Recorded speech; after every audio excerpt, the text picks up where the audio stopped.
Assalamualaikum warahmatullahi wabarakatuh. Selamat siang rekan-rekan semua.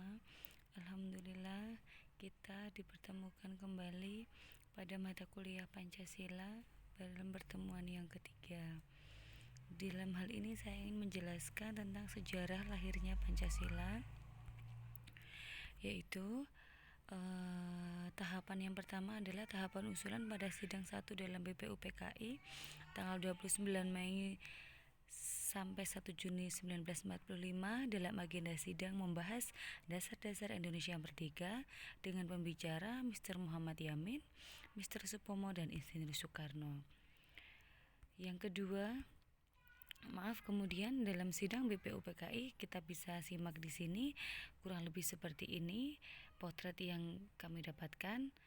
Mungkin bisa sebagai gambaran teman-teman semua. Usulan dari Muhammad Yamin itu sendiri adalah satu, dalam silanya adalah termaktub peri kebangsaan, peri kemanusiaan, peri ketuhanan, peri kerakyatan, dan kesejahteraan rakyat. Di samping usulan lisan atau pidato, beliau juga mengajukan usulan tertulis, yaitu berikut saya sampaikan kembali mungkin sekilas gambaran tentang Mr. Muhammad Yamin. Kemudian usulan Mr. Supomo pada tanggal 31 Mei 1945 diawali dengan pemaparan syarat berdirinya negara, yaitu 3 teori negara, yaitu yang ke-1 teori perseorangan yang dianut oleh negara liberal di Eropa dan Amerika Serikat dengan tokoh-tokoh aliran John Locke, Thomas Hobbes, dan J.J. Rousseau. Kemudian menjelaskan bahwa negara adalah wujud kontrak sosial. Masyarakat bebas berbuat selama tidak melanggar kontrak atau hukum. Negara adalah masyarakat hukum atau legal society. Individu tidak boleh banyak dikekang. Yang kedua, teori kelas golongan. Awalnya negara adalah alat kekuasaan kelas atas yang berkuasa atau kelas berjuis, bisa dinamakan seperti itu, untuk menindas kelas bawah atau kelas proletar. Kelas bawah harus bersatu untuk revolusi dan merebut kekuasaan. Bila revolusi berhasil, maka kendali ada di tangan kelas proletar. Negara dijalankan dengan kekuasaan sentral atau terpusat dan semua hal diatur oleh negara. Cita-citanya adalah masyarakat tanpa kelas atau masyarakat komunis sama rata, sama rasa.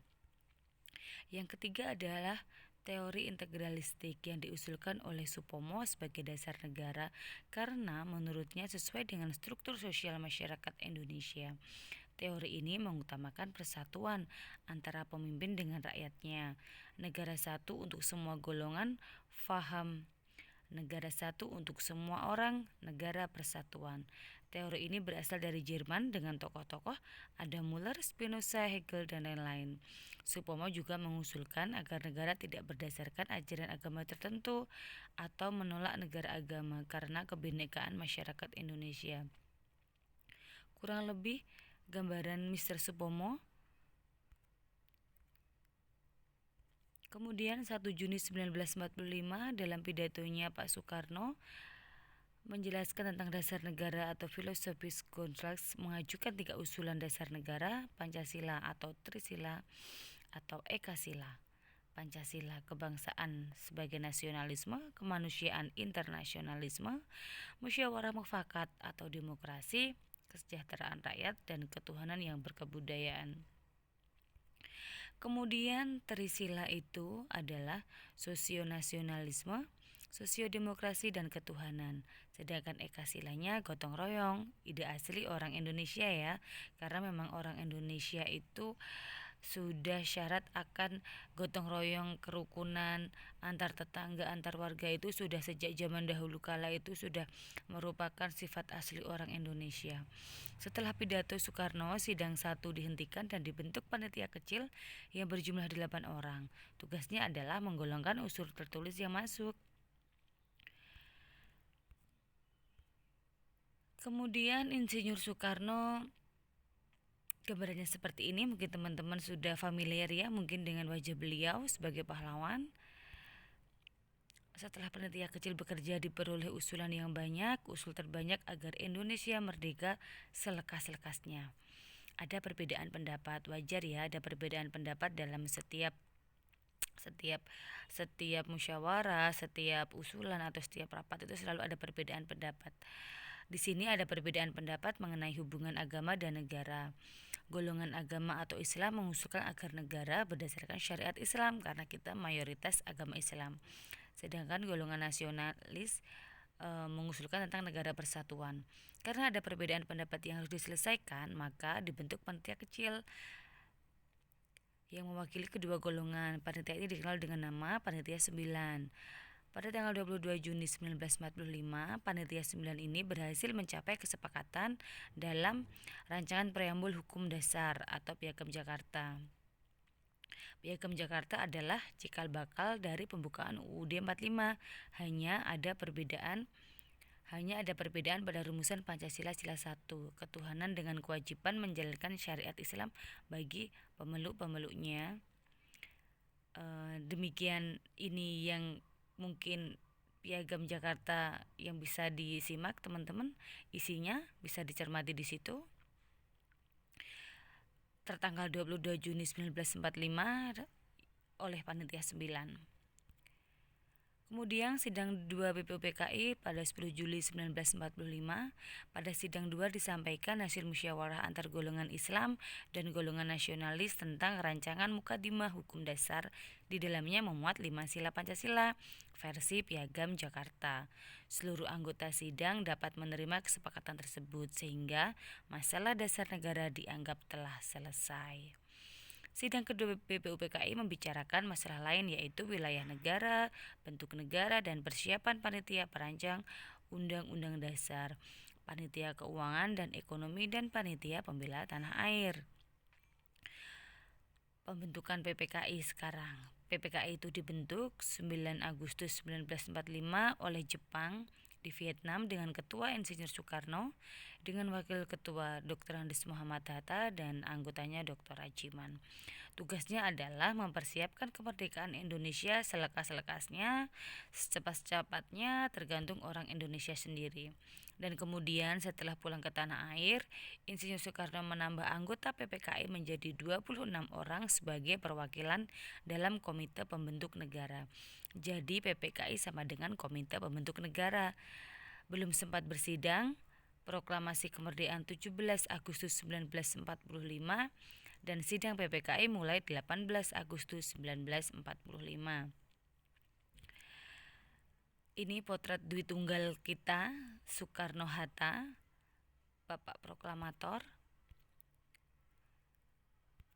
Dan ini pada waktu gambaran kurang lebihnya ketika teks proklamasi itu dikumandangkan oleh Insinyur Soekarno.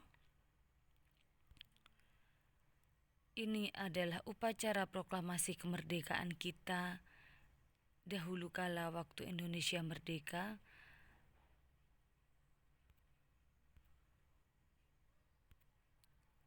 Dan kurang lebih seperti ini draft proklamasi yang ada.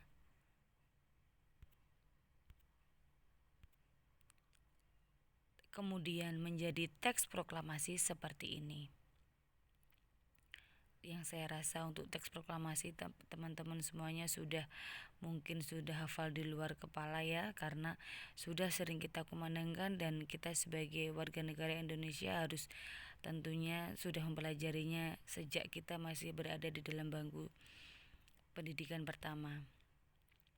Agenda sidang PPKI 18 Agustus 1945 adalah yang pertama, mengesahkan Undang-Undang Dasar Republik Indonesia yang dimulai dari pembukaan Undang-Undang Dasar dilanjutkan pasal kedua. Yang kedua adalah pemilihan presiden yaitu Insinyur Soekarno dan Wakil Presiden Dr. Andes Muhammad Hatta. Yang ketiga, untuk sementara waktu presiden didampingi oleh sebuah Komite Nasional Indonesia sampai terbentuknya DPR MPR.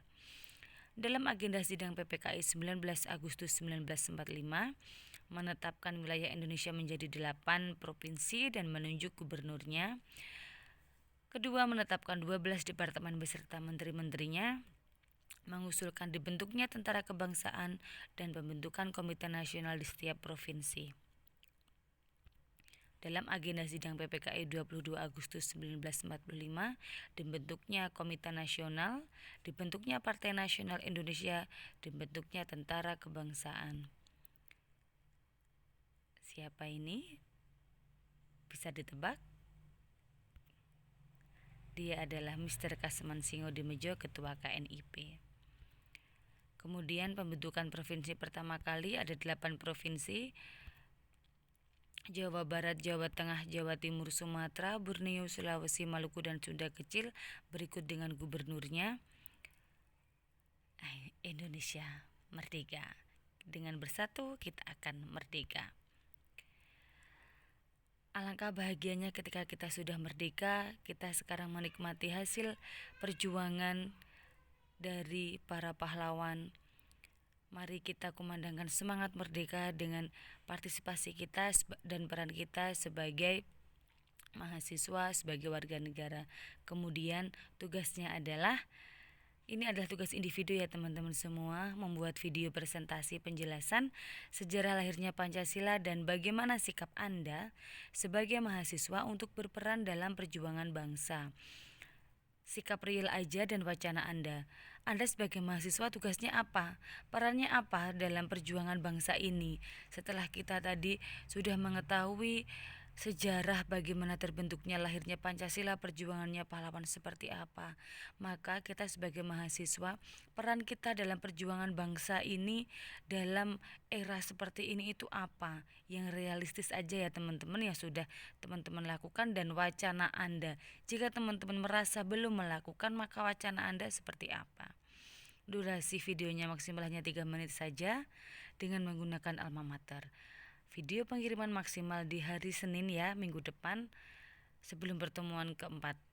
Demikian yang dapat saya sampaikan, kurang lebihnya mohon maaf. Wassalamualaikum warahmatullahi wabarakatuh.